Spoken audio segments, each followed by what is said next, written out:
This one's heavy, Harry. Because the other ones haven't been. What do you think of this Charlie XCX Taylor Swift beef? The what?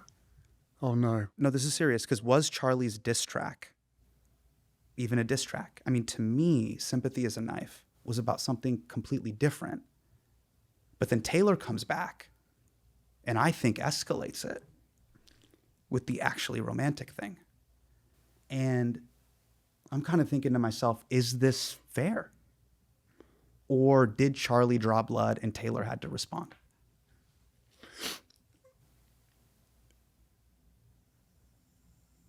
Sometimes I just think, where do we go from here, you know? Well.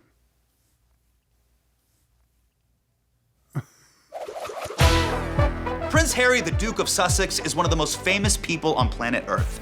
2 billion people watched his wedding, and my mom was one of them.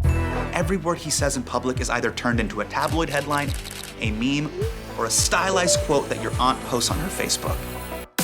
And while that experience of being constantly watched but never really seen can be a burden, a royal best-selling burden, Prince Harry has tried to leverage all that attention for good. Prince Harry and Meghan Markle have officially launched the Parents Network in coordination with their philanthropic organization, Archwell Foundation. Through the Archwell Foundation, he has targeted funding towards helping refugees and workers in conflict zones and supporting racial and gender justice. And he has spent years trying to raise the alarm about social media's impact on mental health, especially on kids.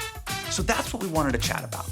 I sat down with the Duke to talk about how he's settling into life in America. No, I don't drink Coors Light. The danger of repeating the same mistakes with AI that we did with social media. It's hard enough in today's world being a parent, looking after your kids and keeping them safe. And I asked him, what does a guy gotta do around here to get knighted? If you have a sword, we can do it afterwards. I got over 2 million subscribers on YouTube. Come on, give me my sword and chainmail already.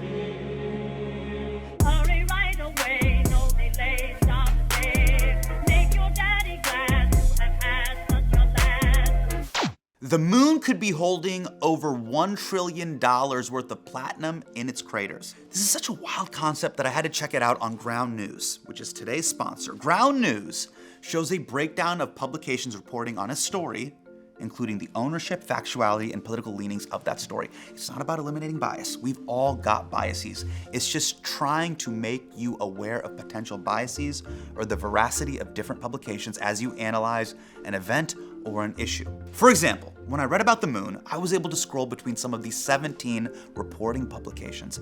84% of the sources were considered high factuality by Ground News, while others were not. Though I probably could have guessed that by the headlines. One article was titled, quote, "A sensational treasure is hidden on the moon. Whoever gets it could become very rich." I'm skeptical, but I am listening. Use the link in the description or go to groundnews.com/HASAN to get 40% off their Vantage plan. The same one we use here at HMDK. That breaks down to just $5 a month for unlimited access. Visit groundnews.com/Hasan and subscribe today. Please have a seat. All right. That's very nice. Oh, we got water and a shot of coffee. Very We nice. got some chai. Have you had this is my chai cafe if you want Is some. it? Cheers, man. Yeah, cheers. Very nice. I'm going to spit it all over me before we start. If you're into it. I am now. All right, there we go. That's great. What do I call you? Sir? Harry. You can call me sir if you want. That could be quite fun. My lord. My lord. You can call me Harry. I just watch a lot of Game of Thrones. Okay, Harry? Do We're you? good? Are you a Game of Thrones fan? I watched everything up until the last season, and then people told me, they were like, just don't even bother. Will I be judged for admitting that I've never actually got into it? What do you binge watch? That's classified. I can't possibly share that with you. It's still classified? All right. All right, just for context, how long have you lived in the United States of America? We got here in March of 2020. So we've been here for the last 5 years. What's the most American thing that you do now? What's the most American thing that I do now? Surf.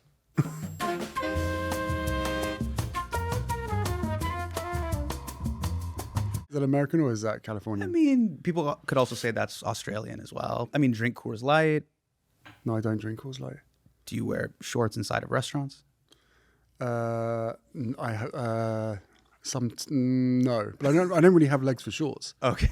So that's Oh, got it. You mean from this region down? It's yeah. not ideal. I got chicken legs. I don't really, no one should see my legs in a restaurant. Understood. Can you do an American accent? Which part of America? Anywhere. I'll give you a sentence. Here, I'll give you a sentence. Are you going to ask me? Okay, you've got a sentence there. Yeah. Okay, well, Yeah. it depends on what it says. All right, here we let's go. try. This is the most American sentence I could think of. I ordered breadsticks with ranch dressing at Applebee's. Say it again. The ranch. You got to hit Ranch. and then on Applebee's, really emphasize the A, Applebee's. Applebee's. I love Applebee's. I love Applebee's. Now I'm just sitting here sweating. I ordered breadsticks with ranch dressing. I ordered breadsticks with ranch dressing at Applebee's. That was decent. They enjoyed that. You laughing? Hey, do you like my Cybertruck? Hey, do you like my Cybertruck? You guys out there, you cannot laugh like this. We're having a real thing. No, but by the way, the laughter, it's encouraging. Is it encouraging or is it mocking me? I'm not sure. Come on, y'all. We have a. There we go. There we go. There it is. How's your yeehaw? Let me hear a yeehaw. Yeehaw! No. So you sorry. got the beginning part right. So it's the yee. Is this a warm up or is this part of the thing? We're warming up. Okay. Harry, we're gonna get into some heavy stuff. Oh, this is like trying to like. These are like relax if you've ever into taken an improv class. This is zip zap sop. This is just to get warmed up. Scott, shall we do the yeehaw again? We're pretty good. We're pretty good on yeehaw. Okay, let's get serious. No, we don't have to get serious, but it's a serious subject. It is a serious subject. But I fully appreciate that this podcast of yours sort of dives in and out of the seriousness. You are a humorous man. I'm a humorous person. Yeah. One of the things I love actually about your willingness to do the show is your vulnerability. You've always been one to share how you feel. And you were really vulnerable in your memoir, Spare. And I know there was a lot of pain in those pages. There was a moment in the book that really shook me to my core. And it was this quote. Each year I receive from Pa an official clothing allowance, but that was strictly for formal wear, suits and ties, ceremonial outfits. For my everyday casual looks, I'd go to TK Maxx, the discount store. I was particularly fond of their once-a-year sale when they'd be flush with items from Gap or J. Crew, items that had just come out of season or were slightly damaged. Bro, I'm sorry you had to go through that. I know. You know what? It was hard. It was really hard. TK Maxx it's now a special place. Forms a special place in my memory. And as I was reading that, I was just like, TK Maxx. But it could have been worse. It could have been Ross, Dress for Less. Do you guys have TK Maxx here? It's TJ Maxx. TJ Maxx. Slightly different, but I'm just glad to see that you're on the other side of the discount rack. Thank you. I appreciate that. You didn't think I was going to pull up that quote, did you? I had no idea. I didn't. I wasn't. I mean, it could have been any quote, to be honest. I'm glad you pulled that one up. Thank you. Well, we're talking today because we're talking about male vulnerability. Mm-hmm. Both as British and Indian men, we were brought up to hide our feelings. Do you think that's changing now? I think we've made huge progress globally over the last 10, 20 years, especially around stigma, around mental health, and giving individuals, especially young men, the opportunity to come forward and acknowledge their daily struggles. I think that social media, the way that it is now, is hampering a lot of the progress that we've made and taking a lot of young men and young boys into very dark places, which should concern all of us. The only Men's Health I was aware of was the magazine. Problem is, Men's Health isn't really focused on what's happening up here. It's more abs focused. Have you ever been on the front cover of that? I've never been on the front cover of Would that. you like to be? We could organize that. I would love to. Okay. But these covers are unique attacks on my mental health. I'll tell you that right now. This much ab coverage. I thought this is what you look like. Without my shirt? Yeah. Camille Nanjiani, not me. But yes, one does aspire to have abs like that. Obviously, the internet has helped normalize conversations around mental health. But it's a double-edged sword, right? Sure. Yeah. So should the thing that's making mental health worse get the credit for... I take your point. Do you see what I mean? Yeah, totally. It is making us mentally ill. According to a recent Pew poll, it found that nearly half of teens aged 13 to 17 say they're online, quote, almost constantly. When I read that, I was like, holy shit, because we're parents. We have young children. So I have 2 children, 7 and 5. You have 2 children, 6 and 4, correct? That's why I thought it was so interesting that we're meeting at this juncture in our lives. Like so many of these real existential crossroads. Well, look, first of all, I think we should be very grateful that our kids are as young as they are. And these are platforms. This is an industry that has been going for 20 plus years. And if the last 10 years, as they claim, the suicide, deaths, harms of social media, especially to young people, what they describe as unintended consequences. In a dramatic moment, Zuckerberg turned to face and apologize to dozens of parents holding up photos of their teens whose deaths they blamed on social media. But in a prepared statement, he still maintained that his platforms, Facebook and Instagram, did not bear any direct responsibility. Will you take personal responsibility? Senator, I view my job and the job of our company as building the best tools that we can to keep our community safe. Well, you're failing at that. Well, Senator, we're doing an industry-leading effort. We build AI tools nonsense. Your product is killing people. If the last 10 years has been unintended consequences, where are we at now? I mean, the general consensus is it's too far gone. The genie's out of the bottle. That's how people feel right now. My hope is that this is an era, a really bad one, that we need to solve and we need to fix. And really the solution is safety by design, which is a relatively easy thing to do, but it's just being neglected. And what we've learned over the last few years is the exploitation of minds, of what effectively destroys kids' self-esteem, kills their sleep, kills their independence. Yeah. The very thing that supposedly connected people has now created more isolation than ever before. I don't know if you guys have hit this crossroads yet, but what are you going to do when your kids ask for a cell phone?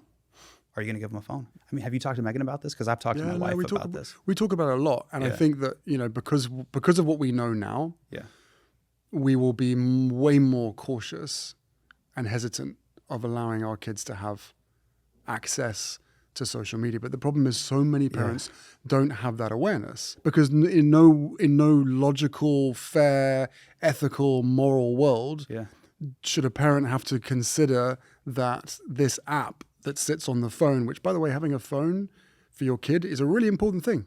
Totally. Yeah, to know where they are and they can get in touch with you. All of that. Totally, All of that. But the moment that you give them the gateway to everything else, kids will be kids. My eldest is in the 2nd grade. And my overall strategy with parenting at this point, I use bribery and lying. I'm like a hostage negotiator. If they ask for something, I'll be like, let me see what I can do for you. Yeah. They're young enough for me to go like, oh, I don't have any money. They're going to hit the point where they can call me on my bullshit. But they probably will after this, but yeah.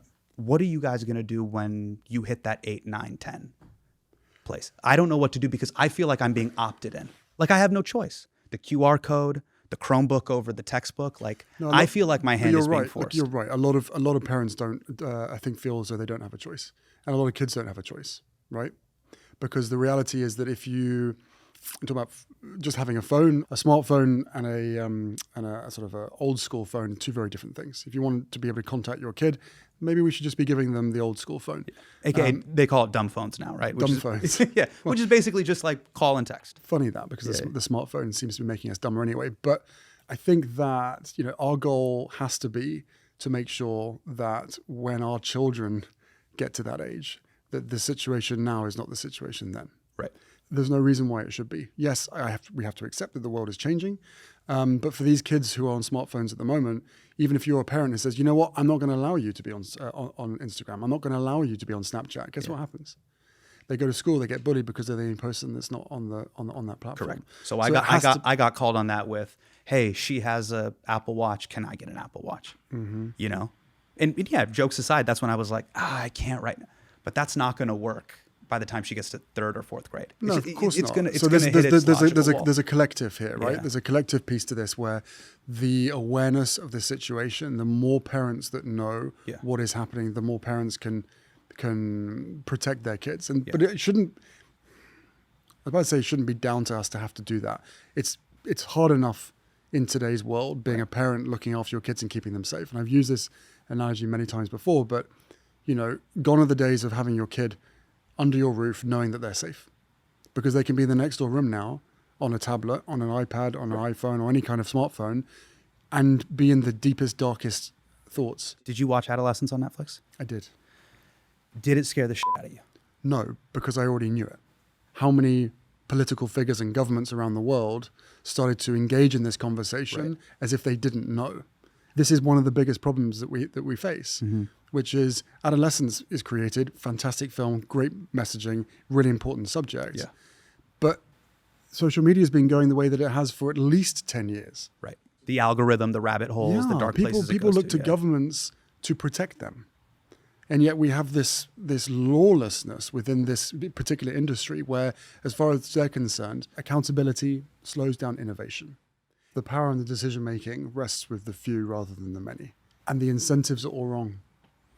The incentives are all to keep kids online for as long as possible, to farm and process your thinking, your thoughts, and just keep you there for as long as possible so they can make as much money as possible. Yeah. They don't actually care. And I think the real question we need to be asking ourselves is what is the future that we want built for us? Or what is the future that we will build for ourselves? What does the future look like? And what does our culture look like? Well, the cultural norms of, do we do this? But that's the piece to it. Events, that's the piece to it. Like, how do we mobilize to be able to ensure that the future of our digital space isn't created by a small group of elite, powerful people. Tech oligarchs, sure. Tech oligarchs, you said it, in a boardroom, as opposed to for the people that are using it. And there's a moral and there's an ethical argument, which I think is very clear. What still astounds me is the lack of legal protections. Same. Again, it's like as a company, if you're working in that company, surely you would want accountability. Yeah. I mean, there is this culture of build fast and break things, and that's totally fine with binary code. When our kids or teenagers are the collateral damage, that's the terrifying part. And I hope, man, this becomes a bipartisan thing. It's not about Democrat or Republican. It's not about what country you're from. This is a thing that it affects every single person. And it's not. And when it comes to the kids literally killing themselves because of social media, it's still very easy for the companies to turn around and say, "Well, if you don't like it, don't use it." Yeah. It's like, well, you're the ones that made it super addictive in the first place, and now you've got the kids hooked on it. So you're now working with parents who have suffered a tremendous loss. The Parents Network. Tell us more about what that is and what you guys are working on. The Parents Network was really formed out of the conversations and the meetings that we had with parents who had lost their kids to social media through severe harm and, in the worst case, suicide. And the Parents Network is growing every single day, which is a good thing and a bad thing. It's a good thing because it's reaching parents who need it, but it's a bad thing, the fact that it's needed in the first place and the fact that it's growing. My lock screen is a picture of my kids. What's yours? These children and thousands more meant the world to their families. The beautiful faces you see before you, their smiles, their dreams, all lost. All too soon, and all because of social media. We created this space to be able to give them the opportunity and the space to heal, to be able to share their own stories, to realize that they're not alone in this experience, this horrendous, devastating experience. Yeah. And that has given them the collective power and courage and confidence to stand up against these systems, to right the wrongs of the past, to change the system so that other parents don't face the same devastating consequences. There's so many things you could do with your time, your platform. Was there a particular moment that made you go, this is something that I want to focus on? Was it something that you experienced in your life that made you want to focus on this? Yeah, no, for sure. Like myself and my wife, we've talked about this quite a lot. You know, we've had our fair share of beatings on social media. And I guess when we moved to the US, one of the things that we both agreed on was, yes, we could focus on the things that really that are very clearly, obviously aligned to our passions and causes. Yeah. Social media, the tech industry was not one of those things. It just wasn't something you were clocking at the time. No. Yeah. But what we agreed and what we were in search of was what is the root cause of so much suffering and pain around the world, and if we can identify that, how can we shine a light on that and support the people trying to change the industry. And then it was the tech industry, and it was social media. And we're like, well, that's not very sexy. There's no real, how do you tell this story? And then we saw the experts at Stanford, and we realized there had been a growing group of experts and researchers who had been raising the alarm for so many years and weren't being listened to. And you can make your own assessment as to why that may have been, but people were raising the alarm for a long time. And after we met these experts and researchers at Stanford, we were like, this is something that we should put our weight behind. Have you guys thought about, and I've been thinking about this deeply, the speed of digital media is moving so much faster than the analog nature of law and regulation. We haven't even come up with an idea of what is a child's digital rights. Simple example. I don't know if you have this with Archie and Lily. Say they have a recital or a soccer practice. I'll look to the stands and I will see a dozen or so parents. Everybody has their phone out, capturing a really cute, genuine moment. But it's also a surreal thing to know that, oh, wow, I have videos of someone else's child and someone has videos of my child. And now with generative AI and Sora, the speed and rate at which these images and faces and your name and likeness can get manipulated. Yeah. I mean, it's a really terrifying thing. What do we do to save and protect the anonymity and the digital safety of all children so that they get to engage with the digital world on their terms? Yeah. Should parents post photos of their children online? This has also been a very... Parents can do whatever they want. Yeah. The reality is, from what I've learned, what I've seen, what I've heard and experienced especially through the Parents Network, is you should be really, really worried, concerned, and cautious about putting photographs of your kids online, especially now with this surge of unregulated AI. You just don't know where it's going to go. You don't know how it's going to be used. Yeah. But that's also really sad. And like now there's parents watching this going, well, how am I supposed to share photographs of my kids with so-and-so on the other side of the world? I'd love a rubber meets the road question with you, because every parent navigates this differently. What age do you think kids should be allowed to join social media? For me, it's 35. For me, it's 35. Allowed by who? Allowed by parents or allowed by the companies? Because at the moment... I mean, at the moment, now they have it for kids. They have Facebook for kids. They have these social media platforms for kids. Yes. And as a dad, do you think that is acceptable? Not at all. Like I said, my position on it is 35. Be 35 years old. Please. I just don't want them to have that much access to things that could destroy their own self-esteem. Yeah, I think once your brain is properly formed, once you are starting to learn who you are. I mean, that's a sliding scale, man. Yeah, that is a sliding scale. So what is let's just be realistic for a moment. Sure. What is the youngest that you will allow your kids to be on social media or to be using AI? So AI has already been merged with the traditional technology companies. So Google already has Gemini preloaded into it. So there's all these things where I feel angry that you're opting me in. It's like when you go to a restaurant and you go, can I have a physical menu? And they go, you got to scan the QR code. And you're like, please, for the love of God, it's date night. Let me get a physical menu. Like I'm trying to avoid the phone. But for me, ideally, I hope until university, like they're still innocent. And that's a really beautiful thing. And I want their life to be determined on their terms and for them to make memories on their terms in the physical world before it's litigated and dissected in the digital world. I think 21 is a sensible age. But the companies they won't ever allow that. Yeah. They will throw tens of millions of dollars to lobby against that. You could think of even just tactically as I call it strategic friction. Like even for me, even before you came here, just taking a moment to sit down with the things I wanted to talk to you about, us having a chat off. This idea of add a little bit of friction between you and the technology. The opt-in is so easy. It's so lubricated for you to access everything and anything through the rectangle of sadness. I wish there was a little bit more friction. I don't know if you feel that way of, hey, keep the candy on a higher shelf for both children and adults. I'm not saying you shouldn't have it, but... Well, I don't think anybody would disagree with that. The only people that are disagreeing with it and refusing to implement the changes are the tech companies. Yeah, are the people that are incentivized to keep the candy on the bottom shelf. I want to talk to you about children AI and these chatbots. I don't know if you saw the recent story in the New York Times about children interacting with AI chatbots.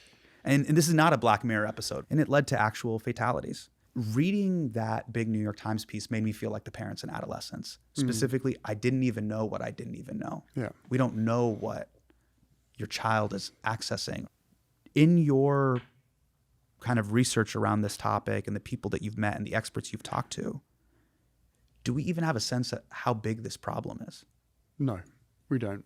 And when you have AI experts coming forward raising the alarm bells, and they're being ignored, then we should be doubly concerned. In August, Reuters put out a story as well. Whistleblower came forward from Meta, exposing the written policies, right? The written policies that were acceptable within Meta regarding their chatbots, not someone else's content, not someone else's creation, their own internal chatbots. They had Meta had written a policy that basically allowed these chatbots to flirt with children, right? And then when they were exposed in the Reuters story, they turned around and said, "Oh, that was a mistake. We've now removed that wording." So how could that possibly be a mistake? It went all the way up to your legal team. So I think we should really snap out of it and just acknowledge the reality of the fact that there's some really evil, wicked people at the heart of this who want to farm our children's mindset and market it for themselves. There is no free will on social media as it stands. And people turn around to me, these parents turn around and say, surely we can learn from the mistakes of the past. I said, mistakes to who? Because to the social media companies, it wasn't mistakes. What they've learned and what these AI companies have now learned is the amount that you can get away with. Right. We apply our content rules consistently and fairly across all accounts. We run samples of our enforcement actions through quality assurance to verify that we're getting it right. We also proactively scan for known child sexual abuse material, drug-related content, and other types of harmful content. I'm proud of the work that our teams do to improve online child safety on our services and across the entire internet. We have many teams dedicated to child safety and teen well-being, and we lead the industry in a lot of the areas that we're discussing today. So you think that there is a sufficient safety mechanism for an 8-year-old to be able to access TikTok? An 8-year-old's experience on TikTok will be so highly restricted that every single piece of content he or she will see will be vetted by Common Sense, our third-party child safety expert. So I believe, yes, it is the appropriate experience for an 8-year-old. So the biggest concern that we have, or should have, is the wrongs of those last 10 years. Are we going to repeat them again with AI? And it looks like at the moment we are. And yet it's entirely preventable with this sort of this precipice point where social media got us hooked first, and then in came the ad companies. Yeah. And now AI is about to do exactly the same. Once we're all hooked on AI, the ad companies are going to come in. Do you remember years ago we had this conversation and you and I met up to potentially talk about doing a podcast like this? Yeah. And I remember talking with you about your unique place in history, because we're having this Web 1.0, 2.0, and 3.0 moment now with AI. You know, when they say take something to its logical conclusion, you've seen where something can go, how bad something can go. If a story or something, misinformation spins out of control. What is a warning cry you could give the rest of the world as someone who's seen that, even as far back as the late 90s and early 2000s? I am definitely sitting here, raising the alarm bell, and I'm not a social media expert. I'm not an AI expert. Yeah. But I would definitely add my voice and my wife's voice and our whole team's voice to the chorus of experts raising the alarm bells that unregulated AI is going to cause more harm than good. I don't want to be all doom and gloom, but I do think that it's going to get to a stage where parents will just not let their kids on social media at all.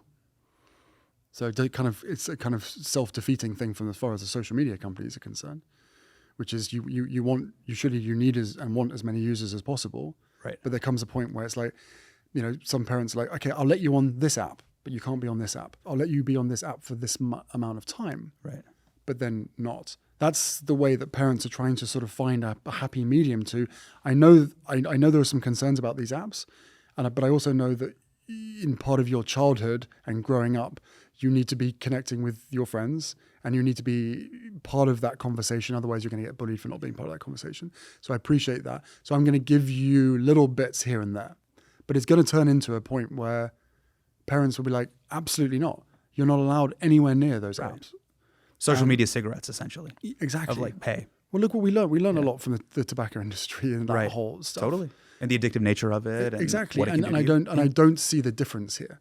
And I don't see how this industry can get away with what they're getting away with. And my hope is that, again, as you quite rightly point out, it's not a partisan issue. It's a bipartisan issue, and everybody can agree that the safety of our children is absolutely paramount. The question then becomes, well, X percentage or number of children dying is somehow collateral. Yeah. I think with the level of intelligence and the technology available, there is no excuse for creating something so vast, so successful, and accepting that people are going to die in the process. It just doesn't make sense to me. May the next 10 years and beyond be a decade defined by collective action and hopefully regulation. Yeah. But we can do it, and we will do it. The good thing is that we are the vast majority. They are the minority. They have the power and the decision. Yeah, we feel it. Everyone feels it. There is this existential kind of we have to take feeling in our we have gut. to take control of our device and control of our algorithm. There's a lot of studies out there, and I would encourage parents and anyone that's watching this or listening to it to look for these studies.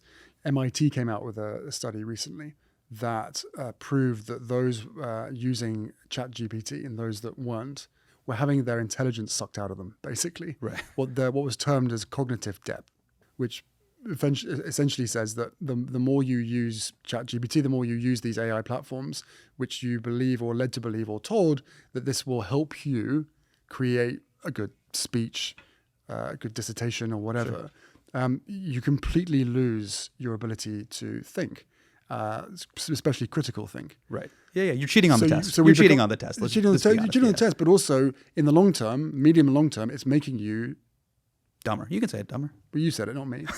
But that's what it's doing. Okay. So if we want to know where we're headed, more and more people are becoming slaves to this very system that is sort of manufacturing us in the way that. Well, one of the parallels that I found is every new technology seems to find a new way for girls to hate their own bodies and for boys to hate girls.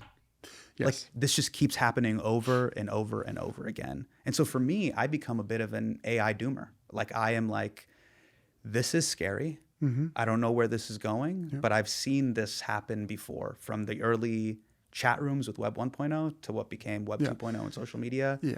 I don't want to know where this is going to go with generative AI. But AI has a role, and even if you don't want it to have a role, I don't think there's any turning back. So, the question is, do we embrace it as it is? No. I think we embrace the idea that AI could and hopefully will save lives and make lives easier and better. But the way that it's being done at the moment is exploitative, massively so. It's disturbing, man. It's disturbing and dystopian that people are going to these chatbots instead of seeing licensed professionals. Well, can I challenge you on that? Sure. When people are desperate, they will go to whatever they have greatest access to. Sure. Especially if it's free. Yeah. So I think it's less about, this is the opt-in piece, it's less about questioning why people would go and rely on a chatbot to give them psychological advice. Yeah. I can completely understand why you would do that if you're in a dire situation. Sure.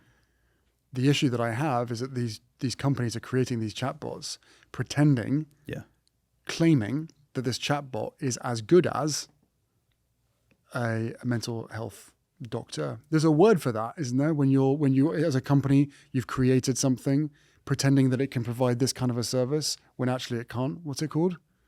What's that called?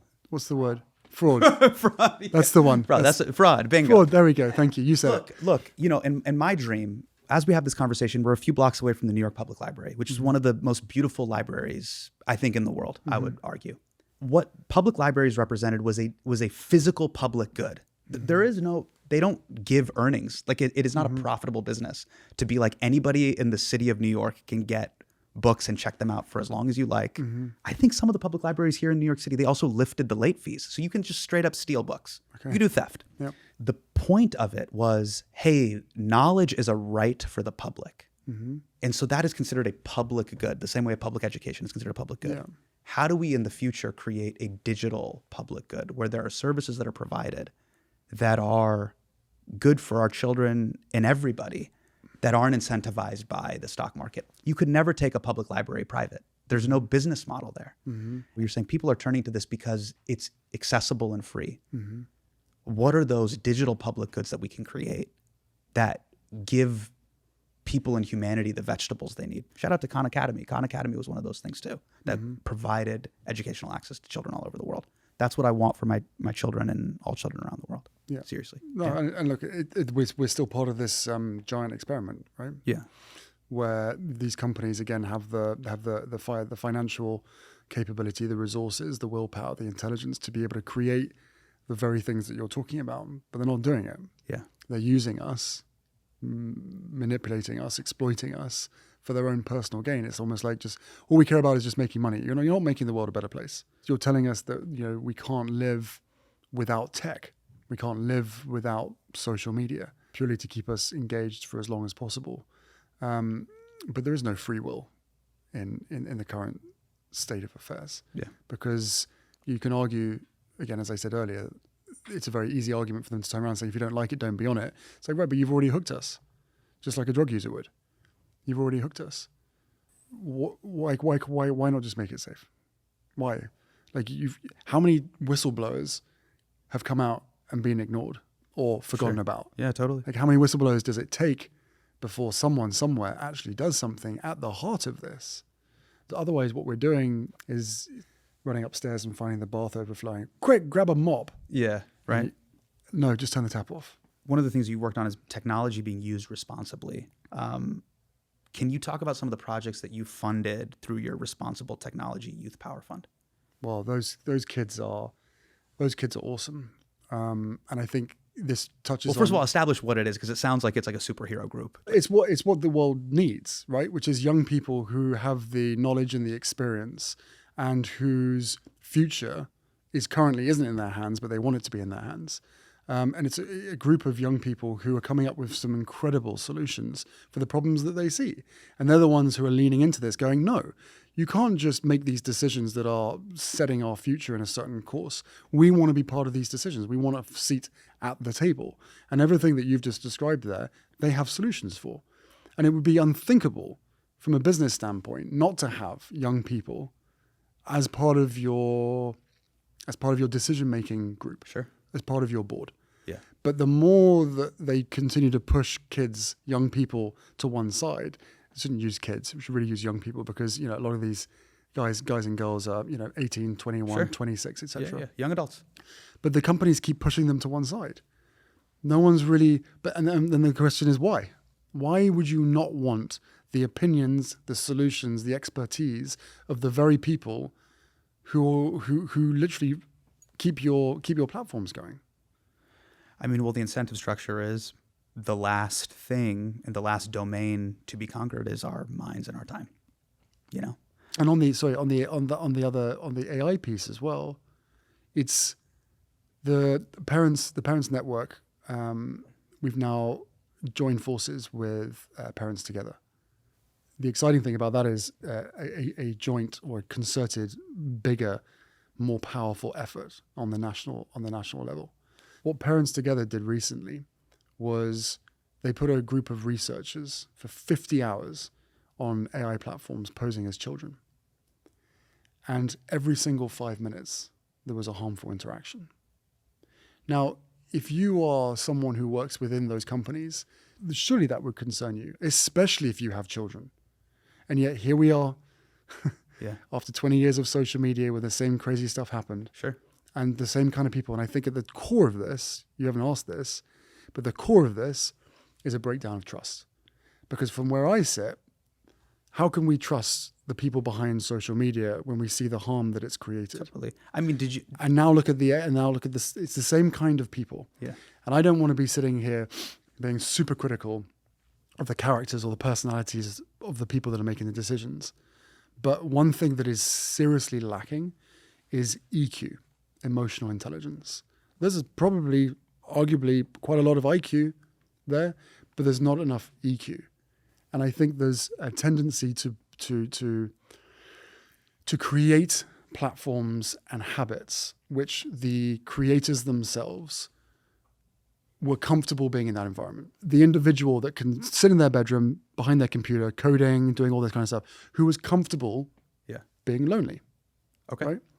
Now these platforms are doing or forcing children in a way to become more isolated while they're telling us that it's connecting them. Right. To incentivize this kind of lonely/dark behavior, essentially. Yes. Right. But it feels, does it feel normal to them? Does it feel normal to the creators, the founders, the coders? Does it feel normal to them? Are they turning around and going to the kids, what could possibly be wrong? I feel comfortable in that situation. I feel comfortable being in my room by myself. Did you ever read the Walter Isaacson book about Steve Jobs? No. Okay. The moment of distrust that I got after reading the Isaacson book on Jobs was when he talked about Steve Jobs saying that his own kids don't have iPads or iPhones. And when he said, I don't let my kids use the technology, I was like, you got a drug dealer selling stuff and he won't let his kids touch the Heisenberg Blue. Yeah. Clearly there's something here. Again, like I said, it goes back to... That's the same across the board. Yeah. Right? It's not just him. It's all of these men, dads, families. So you have 2 kids. I do. Do they use TikTok? No, they're too young for that. So at what ages are they? 8 and 6. Okay. There's 2 paths, I think, which is to the benefit of humanity, to make our lives healthier, more robust, and to help humanity at large. But I feel like the stock market and the privatization of these companies wants the casinoification of these platforms. And everything you're talking about is essentially just a dopamine casino. Yeah. And in short bursts, it makes you feel better, but the long-term harm and damage is immense. And the question really, again, posed to them is, how could you possibly serve something up for our children that you deem unsafe for your own children? Yeah, they wouldn't have an answer. You know, it would be the same way they would describe a Big Mac, a Whopper, or candy of like, hey, I make those things. I don't necessarily eat them all the time. Proceed with caution. Are you optimistic about the next 10 years? Regarding tech or just in general? Well, let's answer both. Yeah, how are you feeling about both? I'm optimistic because, and I'm hopeful because of the parents that we work with, because of the people that are determined for change.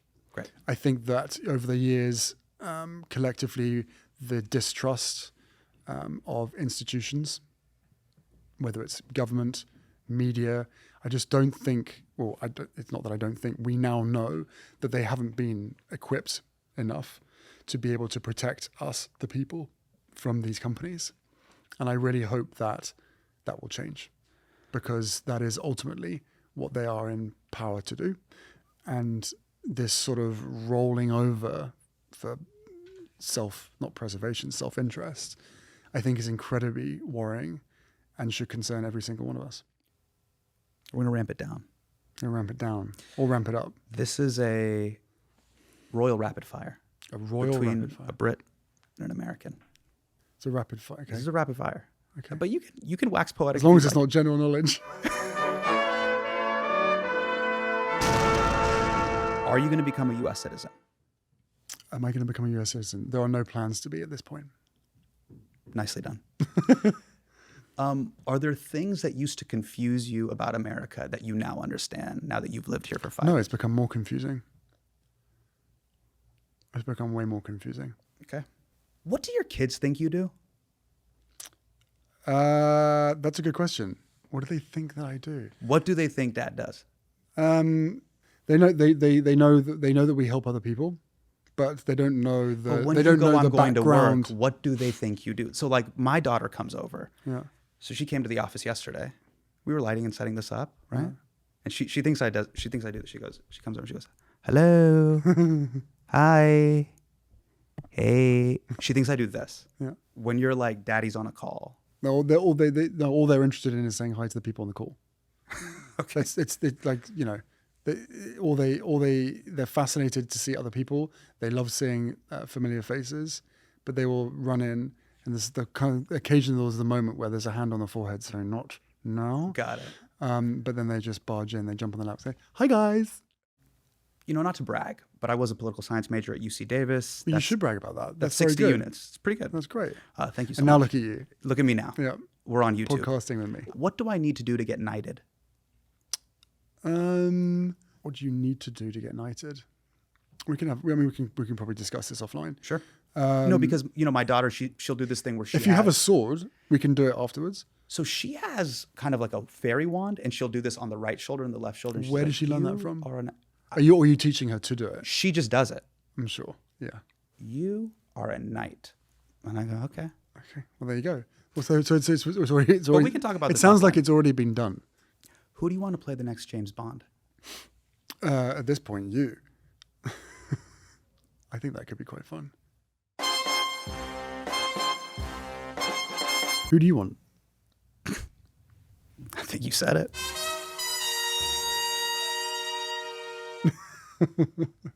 It's decided then. I can certainly put in a good word for you. Please do. Any questions for me? I feel for like me? I fired quite a few questions back at you. Talk to me. Talk to me. What do you want to know? Why did you start this podcast? One of the worst sentences a heterosexual man can say is, I heard this on a podcast. I like to lead with what this is. I do not know. And so I sit down with industry experts and world leaders and people with deep domain knowledge to talk about the work that they're doing. It is a podcast where a dumb person asks interesting people important questions. And I think, hopefully, and I mean this sincerely, this can be the beginning of a way in which people can engage deeper with someone's work. So you're connecting people with stories, with facts and information that they otherwise wouldn't find. Yeah, art and culture is a conduit. It's not the answer in and of itself. It's the beginning of something. So yeah, that's really the point of the podcast, to have these really beautiful conversations. And, you know, I have been given the unique opportunity to meet people like yourself. Maybe I can use these platforms and the devices the same way in which Reading Rainbow and other programs like impacted me in a really positive way. So keeping it silly, keeping it sincere. And how do you keep it entertaining and humorous? This was a very dark subject matter that we covered. I mean, so I apologize for people. But, no. But it's important. But like having a conversation, you vacillate between the two. You know, you make people do silly things like say yeehaw, or you ask to be knighted arbitrarily. When you're already knighted. I mean, that was about my daughter. Well, it doesn't matter. All you need is a sword. Maybe that is the highest of titles, to be knighted by one's daughter. And by the way, she is a queen. You know, damn right. Indians, we've been looking to stick it to the monarchy, but my daughter is an Indian queen, and she knighted me. It's very cool. Isn't that beautiful? It's a very, very beautiful thing. We're talking 1 week after one of your childhood heroes passed away, Jane Goodall. I want to show you a clip from her final interview that she asked to be released after she passed away. Let's take a look. Without hope, we fall into apathy and do nothing. And in the dark times that we are living in now, if people don't have hope, we're doomed. And how can we bring little children into this dark world we've created and let them be surrounded by people who've given up? So even if this is the end of humanity as we know it, let's fight to the very end. Let's let the children know, you know, that there is hope if they get together. What did Jane Goodall's work mean to you and for the world? Jane was one of the last remaining individuals with a true moral compass. She traveled more than anybody else I know, all the way up until when she died. Constantly on planes, constantly working, constantly going to communities, especially of young people through her Roots and Shoots program, and mobilizing the youth and giving them the confidence and the power to speak up for themselves. I echo exactly what she said there. All of it, every single word. It's very rare, man, that in the world there's people like that are the real deal. They're really living it, and they live it till their dying day. And the moments where I go to a place of nihilism, I remember there are people like her that exist. Was there a particular moment where you were like, I have to meet this person. This person is she's amazing sage. Yeah, she's a compassionate leader, and she is exactly what we need more of today. And the world is worse off without her, for sure. I think that her commitment, her love, her passion, her authenticity to the work, especially to wildlife, to our planet, she knew what she was talking about. She had a connection to Mother Nature that so many of us would long for. So there's a lot that we can learn from what Jane has done, what she said, how she lived her life, and hopefully we can, take her words and use them wisely for ourselves and rise up peacefully and to create the future that we all collectively deserve. Cool. Cool. Thanks for being a part of this, man. Cool. This was really, really fun. This was a great conversation.